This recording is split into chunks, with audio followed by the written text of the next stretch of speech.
Anna Reinhardt a découvert une galerie qui a décidé de bouleverser les codes, c'est-à-dire... C'est très intelligent. Robert Bartou, il représente les artistes depuis les années 90, et peintres, sculpteurs, art contemporain, etc. Et autres, d'ailleurs. Et il se rend compte que tous ceux qui poussent la porte, comme vous le disiez, c'est toujours les mêmes.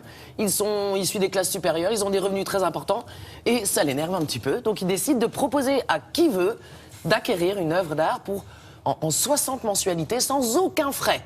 Et ça marche du feu de Dieu, vraiment. 30% de ces ventes en France sont réalisées grâce à ce système doublement vertueux.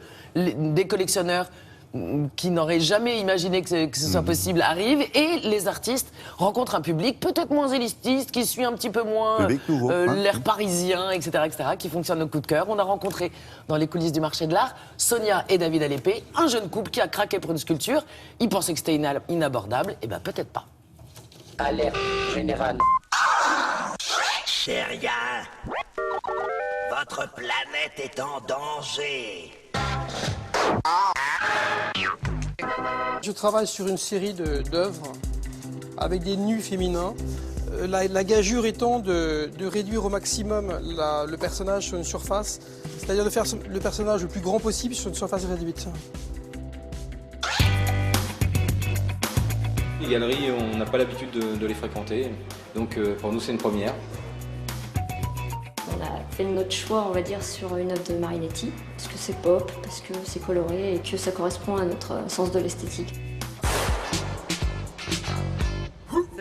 C'est mon public qui décide, hein, c'est pas moi. Si c'était vraiment nul, je pense qu'il n'achèterait pas. On ne peut pas forcer quelqu'un à acheter une œuvre d'art. Surtout cher, c'est pas possible, ça tient pas. On a entendu parler qu'effectivement il y avait des facilités de paiement qui n'étaient pas négligeables, donc des 60 fois sans frais notamment, qui vont permettre de pouvoir faire une acquisition comme ça. Ce que Bartou a fait, il a rendu plus démocratique le fondement même du marché de l'art. Ça c'est génial, c'est-à-dire qu'on rentre chez Bartou plus facilement que dans certaines galeries où on se dit « je rentre pas, je vais passer pour un idiot ».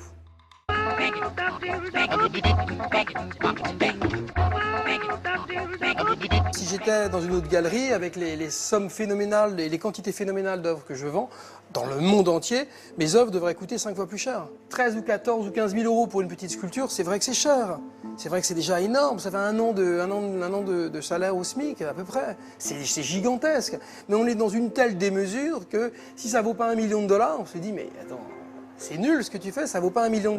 Pour une fois, les gens peuvent acheter une œuvre unique dans des matériaux qui sont quand même nobles. On a toujours l'impression que c'est inaccessible pour certaines personnes, et le fait de se dire que nous aussi on a le droit d'avoir notre petite part artistique, et ben c'est plaisant. Voilà, bon entendeur, salut si vous passez par là. Merci beaucoup, Merci à vous. à tout à l'heure. À tout à l'heure.